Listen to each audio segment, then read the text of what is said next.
Dominasi Rossi dan Marquez dalam kancah balap Premier tak terbantahkan. Keduanya menguasai banyak trofi dan rekor. Tak pelak, pembalap yang terpaut 14 tahun tersebut selalu dibandingkan. Apalagi mereka sempat terlibat duel sengit yang menyebabkan mereka tak bertegur sapa hingga sekarang.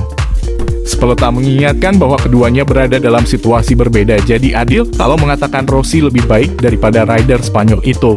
Atau sebaliknya, itu berbeda.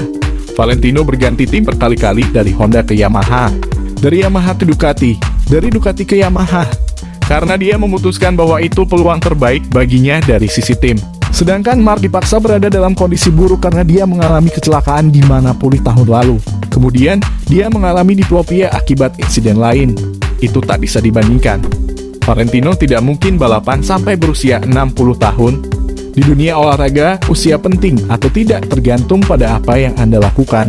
Valentino telah meregangkan karirnya sejauh yang diperlukan. Saya kira dalam 2 tahun terakhir, dia tidak lagi diperhitungkan karena orang-orang melihat pembalap lain. Namun, Valentino di Valencia bisa sampai di peringkat ke-10, selisihnya kurang dari 1 detik dari pemenang. Kalau itu terjadi di masa lalu, ia bisa di posisi ketiga dan sekarang hanya 15, 10, dan 18. Satu-satunya yang bisa saya katakan kepada Valentino adalah terima kasih atas apa yang dia lakukan dan saya tak bisa memintanya memperpanjang karir lagi. Meski sangat mengakui kekuatan motor-motor Ducati di MotoGP, Joan Mir selaku pembalap Suzuki X-Star merasa tak adil pabrikan asal Italia itu menurunkan 8 rider sekaligus pada 2022. Hal ini ia nyatakan kepada Speedweek. Saat melihat potensi motor-motor mereka, sebagai pembalap, saya rasa ini tidak adil. 8 motor memang bukan separuh dari jumlah grid, tapi nyaris setengah barisan-barisan start terdepan. Dalam kejuaraan yang memiliki 6 pabrikan, hal ini jelas merupakan hal yang janggal. Pembalap Spanyol ini juga menyatakan bahwa banyaknya jumlah pembalap Ducati bakal sangat menyulitkan pabrikan lain, terutama Suzuki. Pasalnya, Suzuki dikenal lemah dalam lap tunggal, sehingga hasil kualifikasi mereka tak ideal.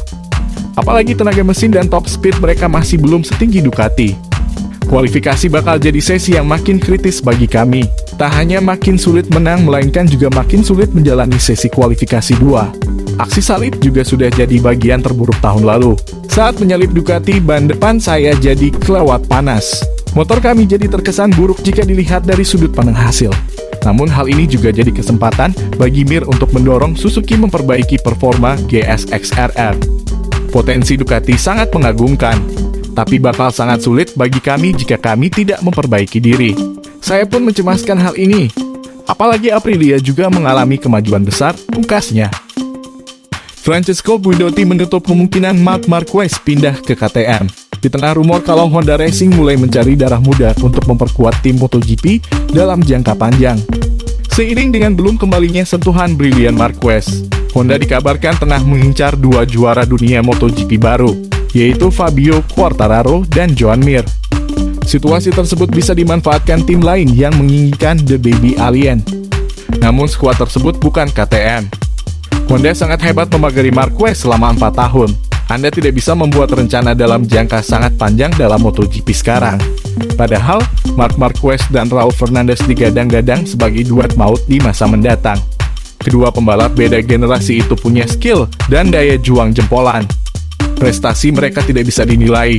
Untuk seorang rookie sangat sulit jika mengingat Remy punya masalah dengan pergelangan tangan kanan, hasil yang dilakukan harus diapresiasi. Raul memulai dengan sangat baik ketika mencoba beberapa hal untuk memahami reaksi motor pada perubahan komponen. Kami sekarang butuh melanjutkan lebih baik dengan 2 pembalap itu.